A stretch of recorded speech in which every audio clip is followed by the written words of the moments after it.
Hello friends, back to Bhavani lifestyle. அனைவரும் எப்படி இருக்கீங்க?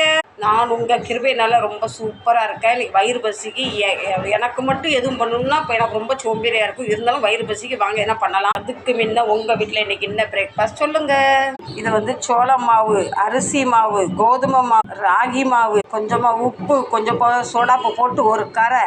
ஃப்ரெண்ட்ஸ், இதில் நான் ஒரு கைப்பிடி ரவையும் போட்டால் உங்கள்கிட்ட சொல்ல மறந்துட்டேன். இந்த சாமகிரி போடும் போது உங்கள்கிட்ட காட்டியிருக்கலாம், ஞாபகம் இல்லை. அதுக்கப்புறம் தான் சரி நம்ம என்னென்ன செஞ்சு நம்ம சாப்பிட்றோம், எப்படி ஹெல்த்தியாக இருக்குன்னு நம்ம மக்களுக்கும் சொல்லலான்னு ரெடி பண்ணிட்டேன். தோசை கொஞ்சம் மெலுசாக மொத்தம் ஊற்றக்கூடாது.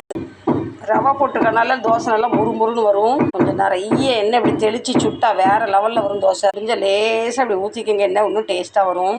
இந்த பார்த்தீங்களா, நம்ம கலப்பட மாவு தோசை எவ்வளோ சூப்பராக வந்திருக்கு. சூப்பரான கதம்ப தோசை ரெடி. தோசை, கார சட்னி, சாயா. வாங்க ஃப்ரெண்ட்ஸ், சாயா குடிக்கலாம். ஃப்ரெண்ட்ஸ், முந்திலாம் எழுந்த உடனே முதல் டீ சாயா குடித்தாதான் எங்கள் மைண்டு ஃப்ரீயாக. இப்போ காலையில் சாயா குடிக்க டைம்